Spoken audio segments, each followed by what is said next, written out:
Good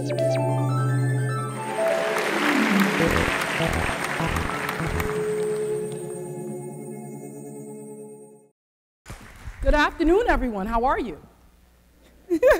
Very good. Thank you for your time. Thank you for listening. And thank you for caring. So the reason why we're here today is to answer this question. What might we wisely teach our students during this time of radical cultural and technological change? Some might say teach art. Some might say teach history. Some might say teach coding. But as a parent and educator, the most important lesson that I teach is love your hair. So now let me explain. So in case you haven't noticed, I'm black. And in case you haven't noticed, black people often have radically different hair from our European and Asian counterparts. Not all the time, but most often. Our hair very often is not straight, not wavy, not curly, but kinky, frizzy, gravity-defying hair. And for this difference, we are often bullied. And this bullying contributes to a sense of self-loathing. Self-loathing so deep that black women spend billions of dollars on straighter hair weaves and wigs.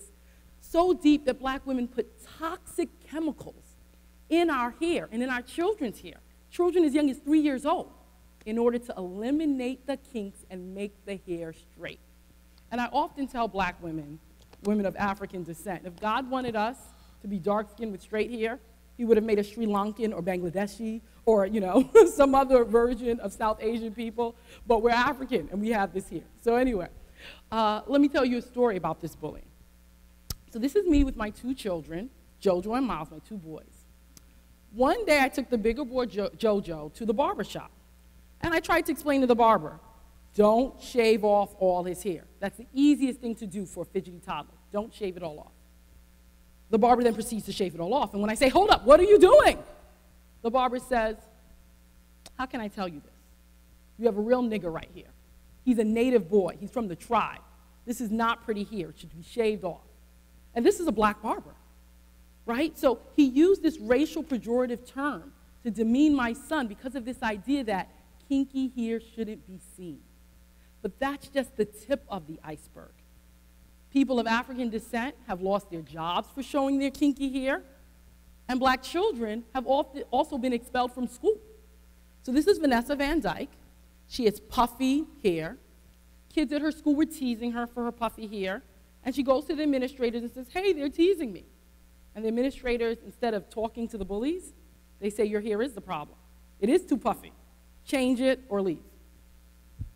This is Tiana Parker. She wore her kinky hair in dreadlocks, and she was expelled from school because the school's policy banned dreadlocks.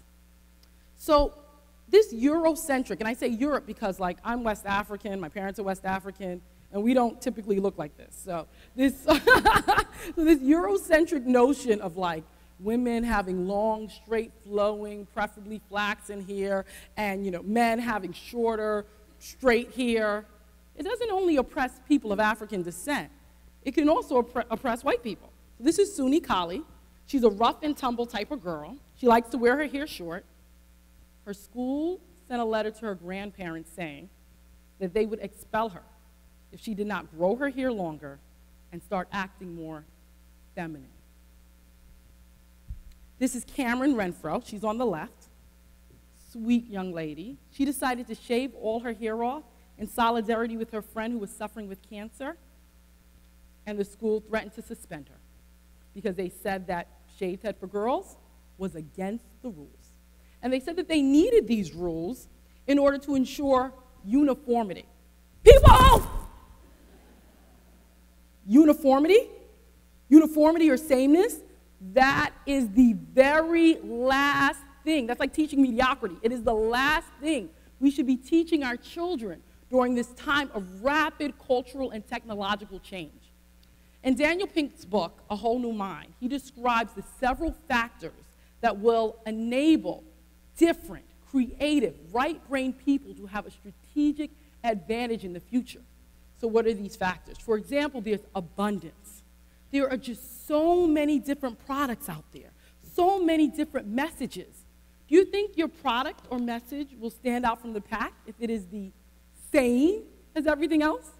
Right? There are 268,000 tweets going out per second. Is your message going to go viral because it is the same?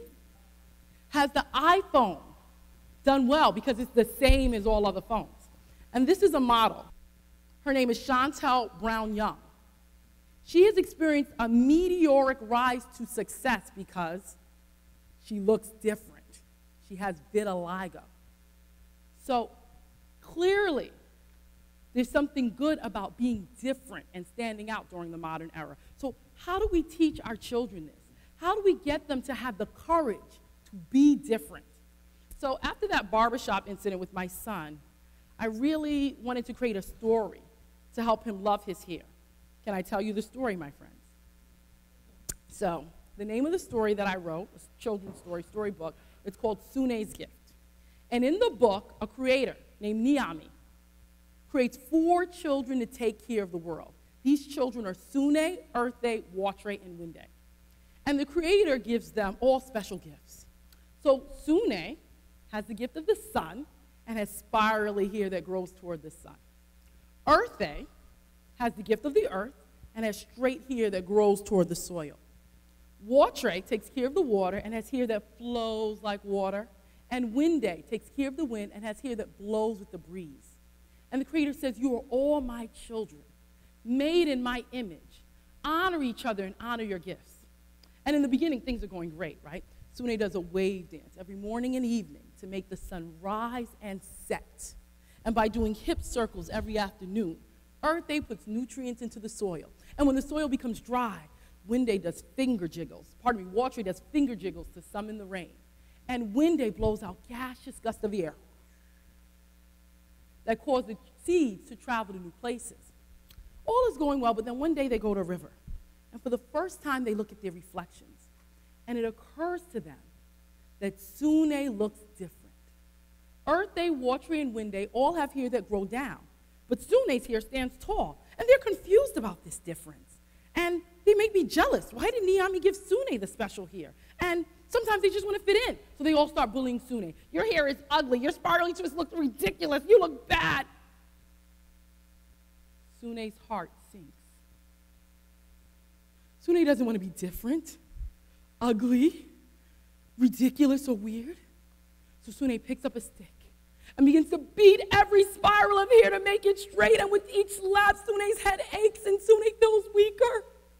But Sunne continues. But when the last spiral of hair becomes straight, all of the hair falls out. Darkness descends upon the land. Sunne, Earthe, and Watre look at each other in horror. That's not the whole story, but that's all I'm telling you today. So I wrote this story because I wanted my children to love their hair, understand its beauty and its magic and its power. I wanted them to love their hair, love their skin, love themselves in a society that often does not place value on their hair or their skin or their lives for that matter. But is this simply about hair? No, no. So as people of African descent rid themselves of Eurocentric beauty standards and come to embrace their kinky hair at all lengths, it is really symbolic.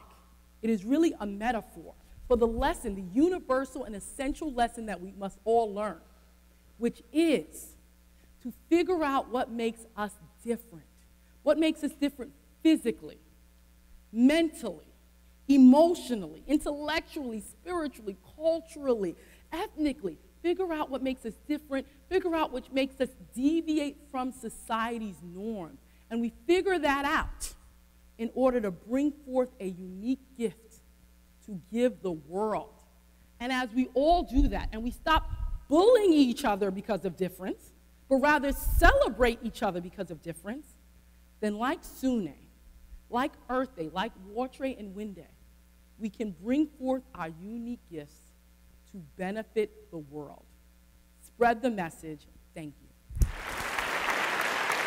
you.